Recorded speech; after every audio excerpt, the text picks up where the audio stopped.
Pakita ka sa akin. Dala ko yung piraso ng rebultong hinahanap nyo. Garganta!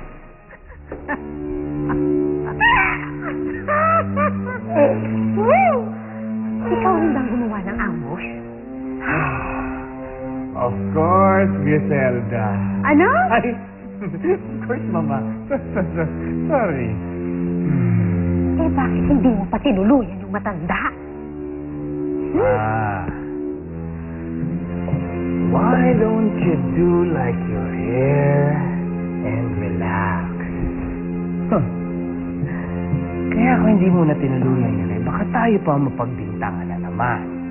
Eh, siyempre, ngayon alam ko kung sino na ang pinagbibintangan niya. Stop na tayo, mga. Sino mo papatay yung matanda? Naman, huwag kang masyadong naiinip. Good things come to those who wait. Ha? Ngayon, na alam ko na binago niya ang testamento.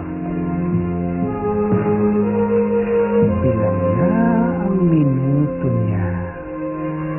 Tik-tak, tik-tak, tik-tak. Ano ba to? Kakakuhan naman to. Sino ka? Anong ginagawa mo dito?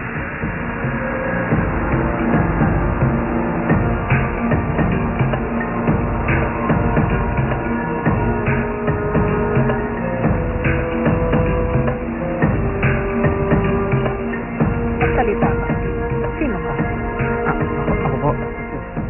Ako po si Facundo.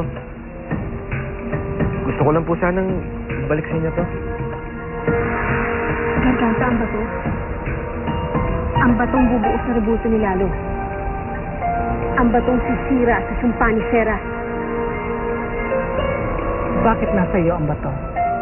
Ano? Nakita ko yung piraso ng rebulto? Paano nangyari yun? Eh, kasi girl, nung iniwan mo yung bato dun sa sementeryo, eh, ang beauty ko nagmagaling, so palihim kong kinuha ulit yung bato. Eh, naisip ko lang naman kasi, girl, baka mamiss ko yung kamachuhan ni Lalo, yung kagwapuhan niya. Tsaka hindi ko rin naman talaga sure ka na talaga eh. Iniisip ko lang naman yung kapakanan mo. Yun lang naman sa akin eh. Paano napunta sa kanya yung bato? Gusto ko na mawala ang sumpa. Kung gano'n, huwag na natin patagalin pa ito. Akin na ang bato.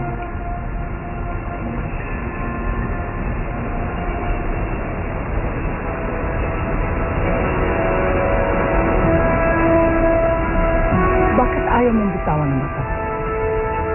Kaibigan mo ko. Eh, nakikita ko kasing hirap na hirap ka na. So, kinausap ko si Facundo. Sabi ko, kung hindi ka niya talagang kayang mahalin ulit, might as well bumalik ka na sa pagiging Lalo. Para matigil na yung sakit sa dibdib mo. So, ginawa ko, iniwan ko sa kanya yung desisyon.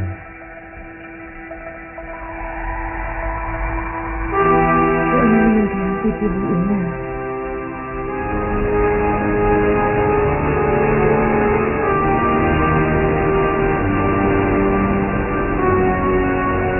Sa wakas, matatapos na ang gulong gawahan ni Sera. Babalik niya sa pagiging lalaki ni Lalo.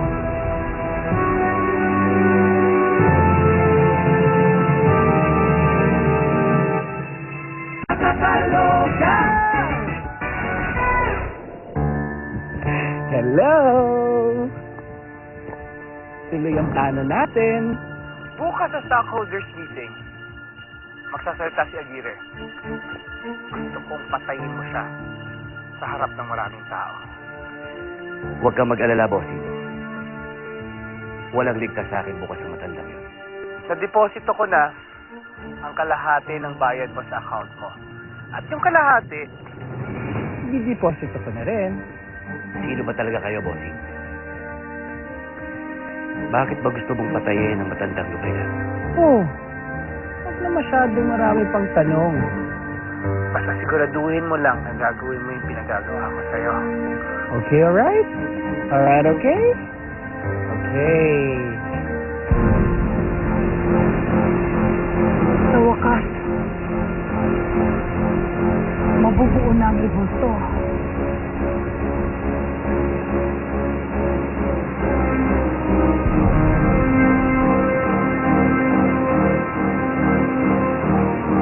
Sandali! Sandali po. Huwag niyo na ituloy. Pero bakit? Kasi po, hindi naman ako makakapag-desisyon yan. Kung gusto ba talaga ni Lolo mag-isa lalo. Siya dapat ang magpasya, at hindi ako. Tama ka, lalaki. Tama ang punto mo.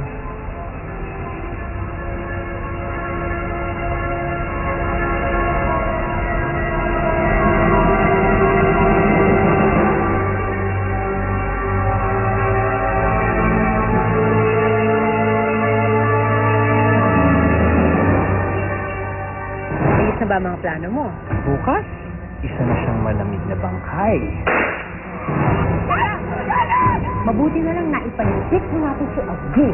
May kinalaman kayo sa pagpatay kay Don Aguirre, no? Nais po nang ipamahagi ang mga testamento nila. Kung sino man ang makapagtuturo ng mastermind ng pagpatay sa akin, mapapasa kanya ang lahat-lahat ng aking kayamanan. Hindi ko akalain na magagawa mo to. Alam ko na ang lahat. Ikaw ang mastermind sa pagpatay kay Lolo. Lalo, lalo, la. Lalo, la.